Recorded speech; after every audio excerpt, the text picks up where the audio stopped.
Hey everybody, I'm Vera Stewart and welcome to the VeryVera Show. You know, I love this time with each of you every week, and it's always great when I have a special guest, and I certainly have one today. Gerry Sizemore from Charlotte, North Carolina is joining me. Gerry, welcome. Thank you, Miss Vera. It's great to be here. I'm so glad you decided to make the trip down. And you know, Gerry and I met a couple of years ago through Johnson & Wales up there in Charlotte, and I was looking for some great chefs to help me during Masters.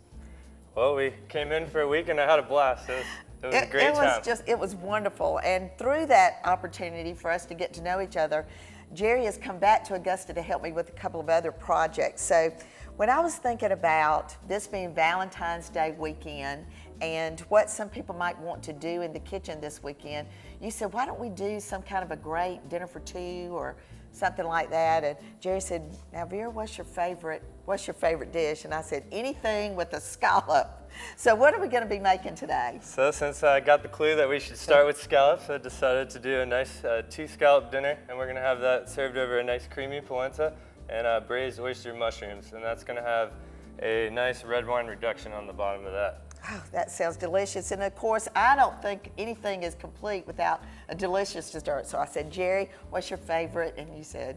She's the expert on chocolate. I had to get a chocolate brownie. Oh my goodness. So I'm going to do a chocolate lava cake. So why don't we get started? We've got some chicken broth that we're boiling over here. So I'm going to turn this up just a little bit.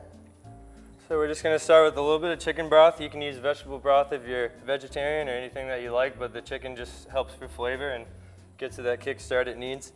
Today we're going to use yellow cornmeal for the polenta. There's many varieties. You can really go with any kind you like. I like the yellow for the color. And then this is kind of a fine ground. You can get different kinds. You can get a rough ground or even a medium ground like that. There's so many different uses for polenta. It's kind of like the grits of Italy. It's a very good porridge, you know, from back in the medieval times. They ate it as like a porridge. And then once they started to realize that it congeals, they would make what's called hoe cakes, and those are made on the ends of shovels. Yeah. So there's hundreds and hundreds of things you can do with cornmeal or polenta. It's great to bread fish but. Okay, well let's get started. And you know, when you said yellow, we're using a white plate, so that's going to kind of make this dish pop a little bit too. Yeah, we just want to get the colors contrasting a little bit. So we're just going to whisk and kind of just slowly add this in there. And we want to slowly add it so that everything incorporates without getting lumpy. Well, why don't I start on the reduction sauce while you're doing that? Yeah, so with the red wine reduction, so that we don't get it too bitter, the only way that you make that is to just do equal parts of red wine and apple juice. And this red wine, they have such a great wine selection at the fresh market. So I guess when you're cooking with it, do you have any special qualities you need in the wine itself? Well, since we're reducing this one, you can use a little bit more of on the house side wine. Since we're putting the apple juice, that's going to give it a lot of flavor. So with the reduction, the wine does not matter as much as if you were going to do. And we're just going to let this cook, and we get to smell this throughout the whole thing. Send that up just a little bit for me. Okay. So we're going to start getting a boil here. These lumps are going to come out. All right. Well, why don't we just let that keep cooking? All right, so we've just been stirring this polenta, and now it's kind of come together. It looks almost like a grit consistency. So now we're going to add all of our love to the pan. Oh, love. So I got a little bit of butter. Everybody loves butter. And then we got some cheese, and we're going to put that in first just to get it kind of incorporated. Is that Parmesan? Yes, ma'am. So that's going to give it a good salty richness, and the butter gives it a nice creamy texture. And see how it kind of lightened up there after you put the butter in it? So now we're going to go ahead and we're ready for our herbs. I've got a little bit of tarragon and I got a little bit of thyme, and we'll just put that in there along with some salt. We'll start with the pitch because you can always add more, but you can never take back. I want to just check out this consistency. Gosh. Ah, that's beautiful. And then we're going to add some cream? So this is looking beautiful, and we're just going to finish it with just a little bit of cream. We don't necessarily need it all, just enough to kind of give it a little more richness. Well, this is looking great, and I am getting excited because next, when we come back from the break, we're going to get started on the braised mushrooms and seared scallops. So you want to come back with us in just a few minutes.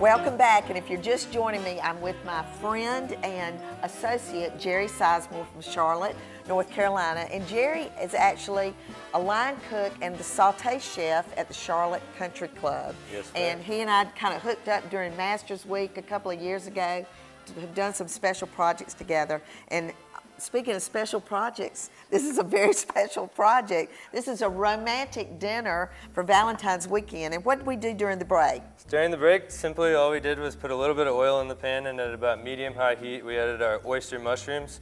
I like to use oyster mushrooms. I just like the taste of them.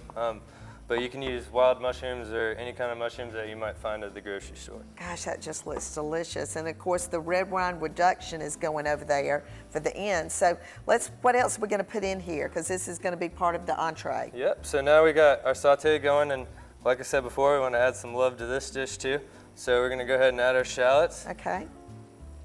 And then we'll add our garlic as well. We'll go ahead and give that a nice little stir. And then we can go ahead and put maybe just a good pinch, not all of the parsley, but just a little bit for color. All right, and then we also have some fresh thyme there as well. Oh, I love that. And this is something that, you know, if you really haven't given thought to Valentine's Day yet, I mean, just rush out to the fresh market and get these groceries, because this is not that hard to do. No, I tried to pick something that everybody can do at home, and it's all pretty simple stuff. So now that we have all this sweating and you can hear some good noise going, we're going to go ahead and add our butter. Okay. The reason that we didn't do that at first is because we're going to use the butter for our sauce. So the butter would have burned if we would have left it in the entire time. So now this butter is starting to melt good, and we have a nice sizzle on the pan, and we're going to go ahead and deglaze the pan with some sherry. Ooh. You can go ahead and add it all in there, and it'll just kind of cook out and make a nice little sauce with the mushrooms. Do we need any salt in there? So we're going to add, just a little bit of salt. All right, and what we got here right now is going to be perfect. We're going to let that come down until it coats the back of the spoon. Okay, well, I'll kind of pay attention to this while you get started on these. All right. My favorite part, and these, of course, I went to Fresh Market and just picked these up. And what do you recommend in terms of getting those prepared? So these are real nice scallops, and what you want to look for is a clean color like this. So these are very fresh and ready to go. So the only thing you want to do is look for the feet on your scallops. This is where the connective tissue fit into the shell. So we're just going to take that off. And they're on, sometimes they're on them and sometimes they're not. Okay. Now we put it on a paper towel here just to dry it, because you want to sear a dry scallop. It's going to give it a lot nicer of a color. So we've got this pan over here is on pretty high heat, the scallop pan. Now we don't want it smoking hot, but just before the smoke point of the oil. We're going to give this a little bit of love with some salt and pepper. I love all this love stuff going on with this, because this is just one of my favorite dishes. Food's just food until you put love in it. All right. Now we're going to go ahead and add these scallops in here. Oh, there's that noise.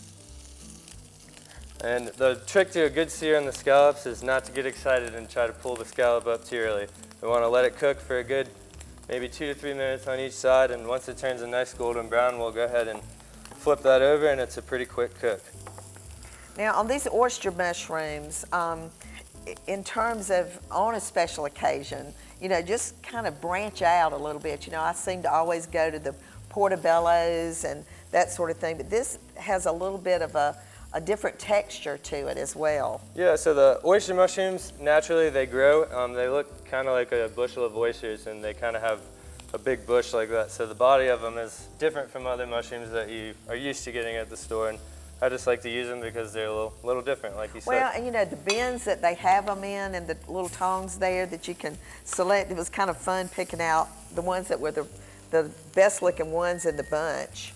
Oh, look at that. All right, so we've got our scallops done, and we've got a good sear on one side. Now, since our pot is already very hot, I went ahead and cut the heat off, because these are small scallops and we don't want to overcook them. So these will finish cooking on their own with the heat of the pan already. All right. Well, when we come back from the break, I'm going to give some love to a molten lava cake. That's my favorite part of the show. I know, so it's going to be great. So come back with us in just a few minutes. Gosh, this is just looking great.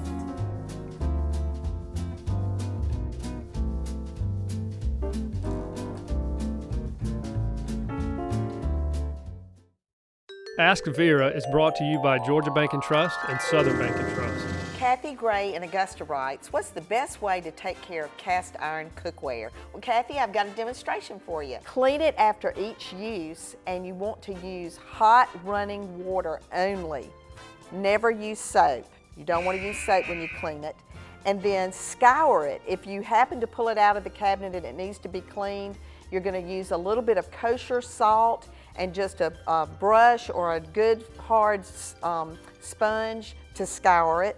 Then you want to dry it immediately. Store it in a cool, dry place. A lot of times you'll get a rust buildup if it's in a moist cabinet. Once you've got it good and dry, you want to rub it down really well with vegetable oil on the inside and the outside. And then if you do have rust on it, this is going to mean that you need to redo that process another time. And then finally, the best way to keep it really well is to put it in an oven after you've oiled it for an hour at 400 degrees, and that just re-seasons it and gets that condition. And if you have a question for me, send it to askvera@nbc26.tv. And I want to remind you that the Aiken Symphony Guild is presenting Beethoven, Beethoven, Beethoven. Enjoy a night of classical music. It's February 25th at 7:30 at Aiken First Baptist Church.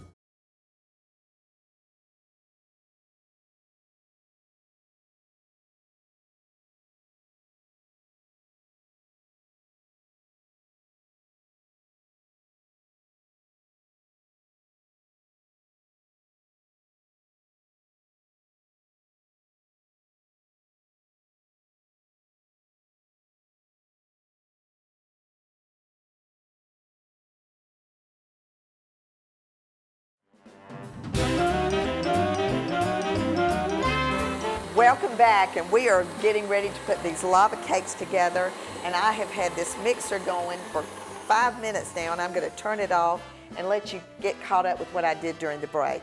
So during the break, in order to get this recipe for these lava cakes done, I melted a stick of butter. I added to that some semi-sweet or bittersweet chocolate, and I melted in the microwave for 30 seconds at a time, just because you don't want that chocolate to scorch while it's in the microwave. So just take it out and stir it and get it nice and smooth. Then I added 3 tablespoons of flour to that mixture. The other thing that you need to do, these ramekins are so cool. I put about a tablespoon, half a tablespoon of butter in each one, just with my fingers, and just really got it good and coated, because that's what we're going to bake these lava cakes in. All right, so the mixture that is in the mixer was a combination of 2 egg yolks, 2 whole eggs, vanilla, brown sugar, and a pinch of salt. So what you started out with was really bright yellow, but now, as you can see, it is just a really pretty light color. It is extremely fluffy. So part of what you've tried to do here is get all of that air incorporated, because that's what's going to make this rise. So I'm going to take the chocolate mixture and add just a little bit of it to it, because that's a little bit on the warm side. And now I'm just going to fold this around and just start to incorporate it.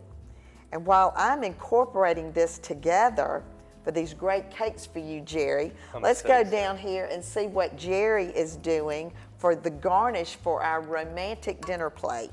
All right, so just a small little finish. We're just gonna do one little garnish, and I've got these fresh leeks here, and we're gonna thinly slice these leaves and just make kind of a straw nest to go on the top of this plate, just for some flavor and a nice view. So we just chop those up real thin.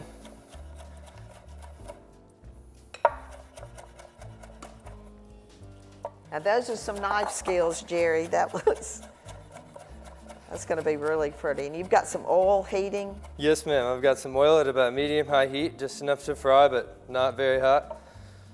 And then I'm just going to put the leeks in a little bit of water just to get the rest of, I've rinsed them before, but just to get the rest of whatever might be on them, and it also helps the seasoned flour to stick. So we're just going to pull them right out of the water and onto a paper towel for 1 second, back into the season here. And I'm getting this incorporation really good between the egg yolk mixture and the chocolate.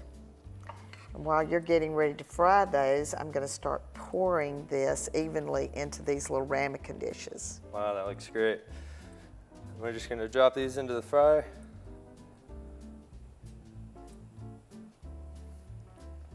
And this is one of those desserts, a lot of times, I don't know whether y'all do this at the Charlotte Country Club or not, that you have to order in advance when you sit down at the restaurant, so that, you know, because of the process to make them, you can't do them ahead. It takes a lot of time and a lot of love. It makes it good. All right, so what are your plans for that part of the garnish at the end? So this is just going to be a garnish. It gives it a nice little onion flavor at the top and some nice height on the plate with some more green for finish. And you know, I've never thought about frying the tops, and you can use spring onions as well as leeks? Yes, you can use onions, leeks. You can even fry most greens you can fry if you lightly dredge them in flour and kind of helps them to crisp up. And these will become almost translucent, like a bright green. And that's when we'll know that they're crispy and ready to go. Well, one of the things that I suggest on these lava cakes is some of what I did, just like we did ahead during the break, was getting the butter and the chocolate melted. Because if you want to do something like this for this special Valentine's weekend, you know, just this last little bit can be done. And these are going to go in a 450-degree oven for approximately 10 minutes. And you do want to serve them almost immediately, so you can time that out. So come back with us during the break. We're going to get started on getting all of this plated up. I know it's going to be beautiful, Gerry, and I want this lava to come oozing out of that cake just perfectly. So come back with us in just a few minutes.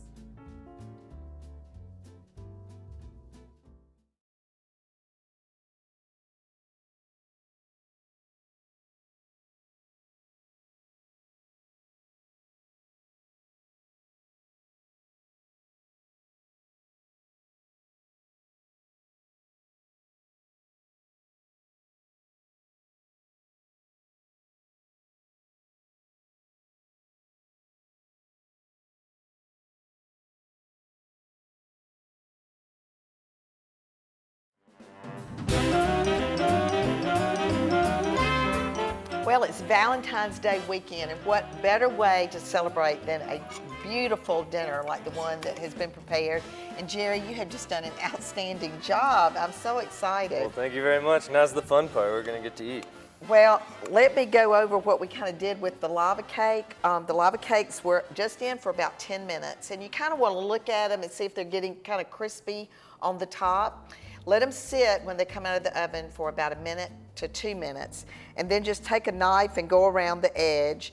And then it's a little tricky to get that towel up under it to flip it onto the plate. But just flip it on, and I cut a heart out of cardstock and made myself a little template, took the powdered sugar and went over the top. And now I've just got some fresh berries that I'm going to add to the plate for garnish, because of course berries go very well with chocolate. And with any formal place setting, and I know you know this, Gerry, if you're going to preset the dessert, it'll go above the dessert fork. All right. So let's get going on the plated meal, because that's just fabulous. So we got our red wine reduction, and we've got it nice and thick now. This is about the string that you want it when you're measuring at home. You want it to be one solid flow.